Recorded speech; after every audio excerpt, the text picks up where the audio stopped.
According to the 2023 National Electrical Code, it is generally recommended to connect two sets of ground rods together. Connecting the ground rods creates a larger and more effective grounding system, reducing the impedance to ground. By connecting the ground rods, it minimizes the potential difference between the two grounding systems, reducing the risk of electrical hazards. A single interconnected grounding system is easier to maintain and inspect compared to two isolated systems. There may be exceptions to this rule based on certain factors. Firstly, if the two sets of ground rods serve distinct purposes, for example, lightning protection versus electrical grounding, it may be advisable to keep them isolated. Secondly, in areas with extremely high or low soil resistivity, separate grounding systems may be required to achieve the desired grounding resistance. Thirdly, some local codes may have specific requirements regarding the interconnection of grounding systems. If the two sets of ground rods are within 10 feet of each other, which is generally close enough for interconnection, ensure that connecting the ground rods does not create any interference with other electrical systems or underground utilities. Use a proper ground rod bonding conductor to connect the ground rods securely and provide a low impedance path between them. Unless there are specific exceptions or local code requirements, it is recommended to connect the two sets of ground rods together for enhanced grounding and simplified maintenance. Grounding is a critical aspect of electrical safety, and adhering to the National Electrical Code helps ensure a safe and reliable electrical system. When dealing with grounding systems, it is important to understand the relevant sections of the National Electrical Code and follow its guidelines.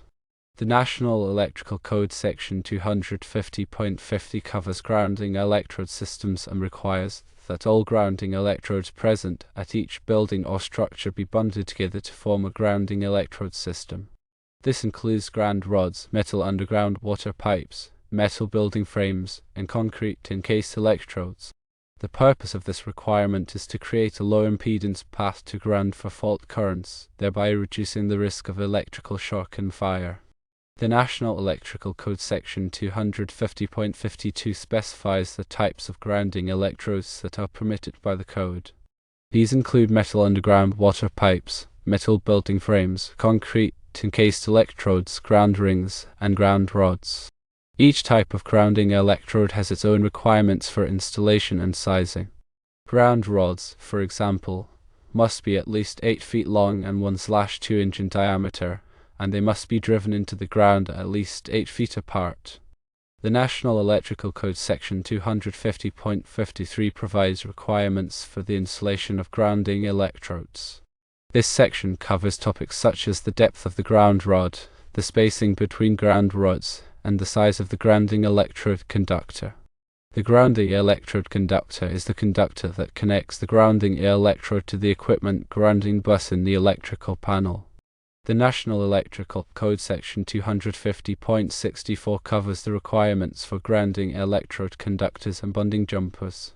This section specifies the size and type of conductor that must be used for grounding electrode conductors and bonding jumpers.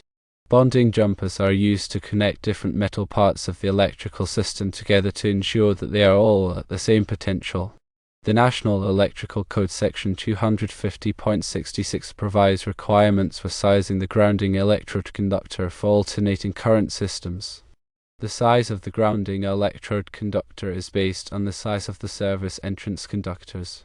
The larger the service entrance conductors, the larger the grounding electrode conductor must be. The National Electrical Code Section 250.104 covers the bonding of metal water piping systems.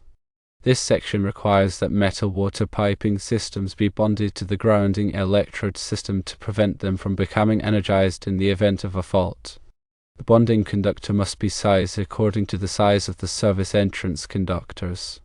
The National Electrical Code Section 250.166 covers the grounding requirements for separately derived systems such as transformers and generators. Separately derived systems must be grounded in accordance with the requirements of Article 250. This includes providing a grounding electrode system, a grounding electrode conductor, and bonding jumpers. The National Electrical Code Section 250.167 provides requirements for sizing the grounding electrode conductor for separately derived systems. The size of the grounding electrode conductor is based on the size of the derived phase conductors. It is crucial to consult the latest edition of the National Electrical Code and any applicable local codes to ensure compliance with the most current regulations and best practices. Understanding and applying these codes correctly is essential for ensuring a safe and reliable electrical system. The primary goal of grounding is to provide a low-impedance path for fault currents to return to the source, allowing overcurrent protective devices, such as circuit breakers or fuses, to quickly and safely interrupt the flow of electricity. This helps prevent electrical shock hazards and minimizes the risk of fire. Grounding also helps to stabilize voltage levels and reduce electrical noise, which can improve the performance and reliability of electrical equipment. A well-designed and properly installed grounding system is essential for protecting people and property from electrical hazards. In addition to ground rods, other types of grounding electrodes include metal underground water pipes, metal building frames, and concrete encased electrodes. Metal underground water pipes can be used as grounding electrodes if they are in direct contact with the earth for at least 10 feet. Metal building frames can be used as grounding electrodes if they are effectively grounded and structurally interconnected to form a continuous grounding system. Concrete encased electrodes, also known as UFA grounds, consist of a bare copper conductor encased in concrete that is in direct contact with the earth. The size of the grounding electrode conductor is based on the size of the service entrance conductors. The larger the service entrance conductors, the larger the grounding electrode conductor must be. Bonding jumpers are used to connect different metal parts of the electrical system together to ensure that they are all at the same potential. For example, bonding jumpers are used to connect metal enclosures, metal raceways, and metal equipment housings to the grounding system. The grounding electrode conductor must be connected to the equipment grounding bus in the electrical panel. The equipment grounding bus is a dedicated busbar in the electrical panel that is used to connect all of the equipment grounding conductors together. Equipment grounding conductors are used to connect the metal parts of electrical equipment to the grounding system. This includes the metal housings of appliances, tools, and other electrical devices. When installing ground rods, it is important to drive them into the ground at least 8 feet apart. This helps to ensure that each ground rod has its own effective grounding zone. It is also important to use a proper ground rod driving tool to avoid damaging the ground rod.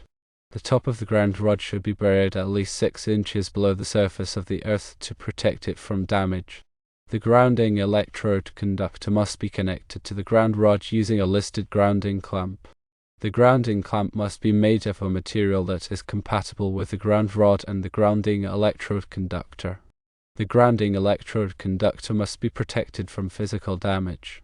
This can be accomplished by running the grounding electrode conductor in conduit or by using a listed grounding electrode conductor protector. Grounding systems should be inspected periodically to ensure that they are in good condition.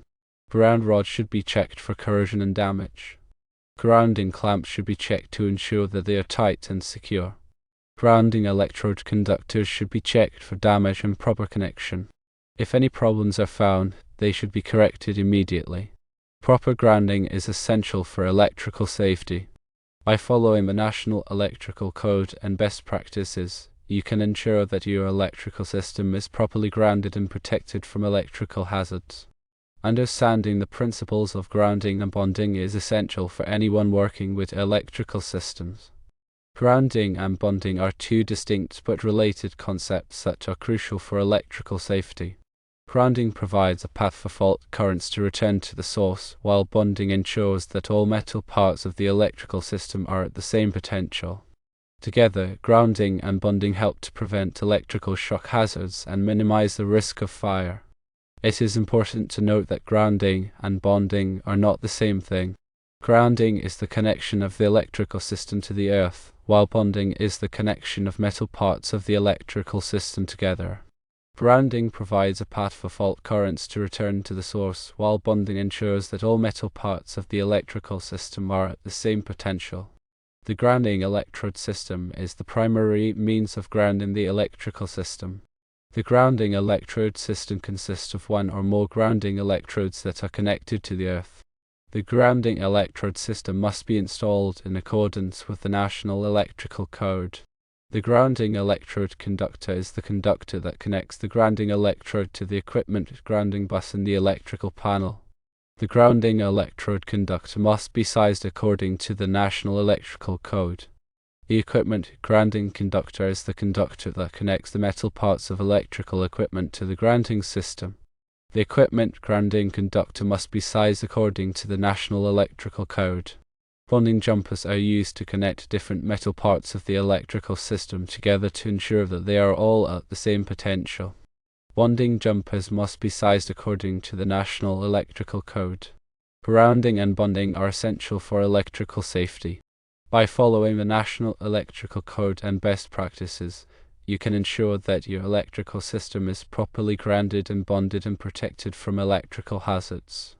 In the context of your 500 kV amp transformer, the grounding system plays a critical role in safety and performance. The 4 ground rods at the corners of the pad are intended to provide a low impedance path to ground for fault currents originating within the transformer.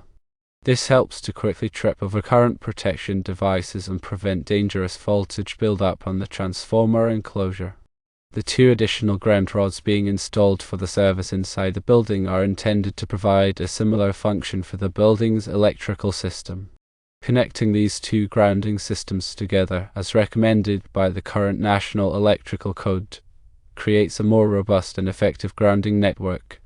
This interconnection helps to equalize ground potential between the transformer and the building, reducing the risk of voltage differences that could cause electrical shock or damage equipment. It is important to use a properly sized and listed bonding conductor to connect the 2 grounding systems together. The size of the bonding conductor will depend on the size of the transformer and the service entrance conductors, as specified in the National Electrical Code. The bonding conductor should be installed in a manner that provides a lower impedance path between the 2 grounding systems. This typically involves using short, direct runs of the bonding conductor and avoiding sharp bends. In addition to connecting the ground rods together, it is also important to bond the transformer enclosure and the service equipment to the grounding system. This helps to ensure that all metal parts of the electrical system are at the same potential, further reducing the risk of electrical shock. The bonding conductors used for this purpose should also be sized according to the National Electrical Code. Regular inspection and maintenance of the grounding system are essential to ensure its continued effectiveness. Ground rods should be checked for corrosion and damage. Bonding conductors should be checked for tightness and proper connection. Any problems found should be corrected immediately.